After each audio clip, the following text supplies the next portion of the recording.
अपनी बात रखते हैं, बातचीत करते हैं छात्रों के साथ, नौजवानों के साथ, मजदूरों के साथ, किसानों के साथ। और आज मैं पेपर लीक पे चर्चा कर रहा था प्रयागराज के प्रतियोगी छात्रों के साथ, तमाम छात्र संगठनों के नेताओं के साथ। कोई पार्टी का बैनर नहीं था। छात्र संघ के पूर्व अध्यक्ष अनुग्रह नारायण सिंह जी भी आए थे, जो विधायक रहे यहाँ से। के राय जी, जो वरिष्ठ अधिवक्ता हैं और छात्र संघ के अध्यक्ष रहे, वो भी आए थे। और समाजवादी छात्र सभा से लेके NSUI से लेके तमाम छात्र संगठनों के लोग यहाँ पे आए थे। हमारी पार्टी के ASAP के लोग भी थे।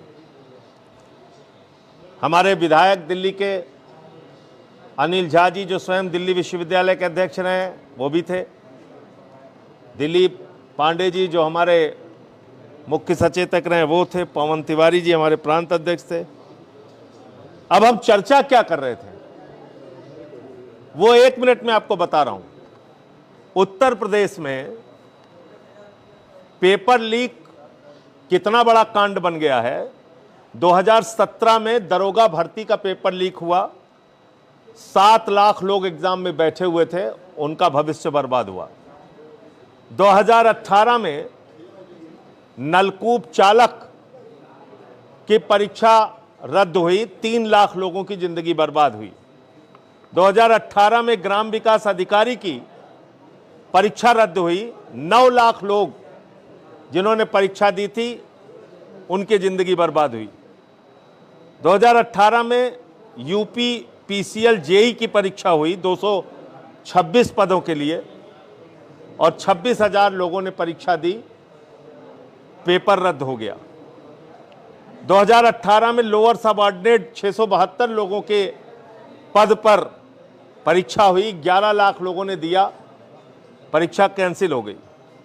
2021 में UPSSC पेट की परीक्षा हुई, 21 लाख लोगों का उसमें उन्होंने हिस्सा लिया। पेपर लीक की वजह से परीक्षा रद्द हो गई। यूपी टेट की परीक्षा 2021 में हुई, 20 लाख लोगों ने परीक्षा दी, परीक्षा कैंसिल हो गई। 2022 में यूपी बोर्ड की 12वीं की परीक्षा का पेपर लीक हो गया। 2022 में लेखपाल की परीक्षा का पेपर लीक हो गया, जिसमें 2.5 लाख लोगों ने परीक्षा दी थी। 2024 में यूपी कांस्टेबल की 60,000 पदों के लिए 48 लाख लोगों ने परीक्षा दी, पेपर लीक हो गया, परीक्षा कैंसिल हो गई। RO 411 पदों के लिए 10 लाख लोगों ने परीक्षा दी, परीक्षा का पेपर लीक हो गया, परीक्षा रद्द हो गई। 2025 में यूपी बोर्ड के हाई स्कूल की परीक्षा का पेपर लीक हो गया। 2026 में SSC GD कांस्टेबल भर्ती की परीक्षा के कई स्थानों पे, कई सेंटर्स पे धांधली का मामला आया।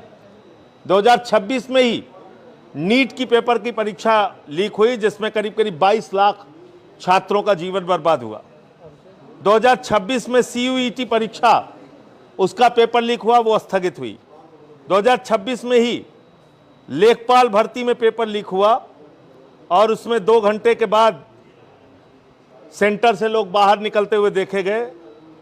ये मामला सामने आया और परीक्षा का पेपर लीक हो गया। इसमें 2 महत्वपूर्ण बात और बताऊंगा। एप्टेक लिमिटेड नाम की एक कंपनी जिसने JEE का एग्जाम कराया था, वो ब्लैक लिस्टेड कंपनी है। और ईडू टेस्ट नाम की कंपनी जिसने यूपी पुलिस की परीक्षा का पेपर कराया था, वो भी ब्लैक लिस्टेड कंपनी है। तो इन ब्लैक लिस्टेड कंपनियों से परीक्षाएं करा के, पेपर लीक करा के, और लाखों छात्रों का जीवन भारतीय जनता पार्टी की, मोदी योगी की डबल इंजन की सरकार बर्बाद कर रही है। उस पर चर्चा करना भी अपराध है, उस पर बातचीत करना भी अधिक अपराध है, उस पर छात्रों का सुझाव लेके सरकार को बताना कि भाई ये कर दो, ये भी अपराध है। तो अगर ये अपराध है तो यूपी के 75 जिलों में पेपर लीक पे चर्चा होगी।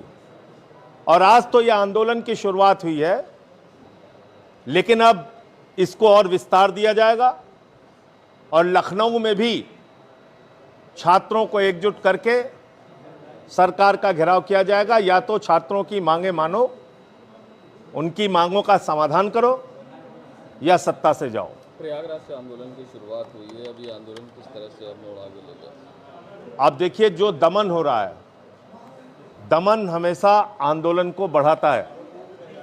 अगर बंद कमरे में एक सांसद, विधायक, छात्र संघ के पूर्व अध्यक्षों को बातचीत करने की इजाजत नहीं दी जा रही है, तो आप कल्पना कर सकते हैं कि डबल इंजन की सरकार में तानाशाही कितने चरम पर है। तो इसलिए मैं बहुत स्पष्ट रूप से कहना चाहता हूं कि इसको आप दमन करके दबा नहीं पाएंगे। पेपर लीक पे चर्चा का कार्यक्रम अब आगे भी चलेगा। ये बनारस भी जाएगा, ये अलीगढ़ भी जाएगा, ये लखनऊ भी जाएगा, ये मेरठ भी जाएगा, आगरा भी जाएगा। तमाम विश्वविद्यालय जहां पे स्थापित हैं उत्तर प्रदेश के अंदर, उन सभी विश्वविद्यालयों के छात्रों को एकजुट करके और ये आंदोलन वहां तक पहुंचाया जाएगा। प्रयागराज में बीते दिन एक आंदोलन हुआ पेपर लीक मामले में, मैंने देखा तीन कोचिंग सेंटर बंद कर दिया आपने। मतलब ये मजाक है? कोचिंग सेंटर का संचालक अगर आंदोलन में चला गया छात्रों की आवाज में आवाज मिलाने के लिए, तो आप उसकी कोचिंग बंद कर देंगे? ये तानाशाही का आलम है। डिप्टी सीएम कहते हैं कि विपक्ष जो है मुद्दा विहीन है और कमरे में बैठकर सिर्फ एसी में ट्वीट करते हैं। आखिर ऐसी क्या वजह है कि विपक्ष सड़कों पर नहीं है? अरे भाई, वो सड़क पे आ जाए ना एक बार। डिप्टी सीएम को कहिए सड़क पे आ जाएं, छात्रों के बीच में बैठे, उनकी बातचीत सुने, उनकी अकल ठिकाने पे आ जाएगी अपने आप। को 2 कौड़ी का टीचर भी बता दिया। मैं वही कह रहा हूँ, 2 कौड़ी का, 4 कौड़ी का जो भी टीचर बता रहे हैं, ये जरा छात्रों के बीच में आ जाए ना। वो तो एसी कमरे में नहीं बैठ रहे हैं, वो तो कैंडल मार्च निकाल रहे हैं, वो तो गर्मी में पसीना बहा रहे हैं। डिप्टी सीएम को कहिए छात्रों के बीच में आ जाएं। क्या लगता है क्यों प्रशासन या सरकार लगातार? क्योंकि इनके लोग ही शामिल हैं इसमें, क्योंकि इनके लोग ही पेपर लीक में शामिल हैं।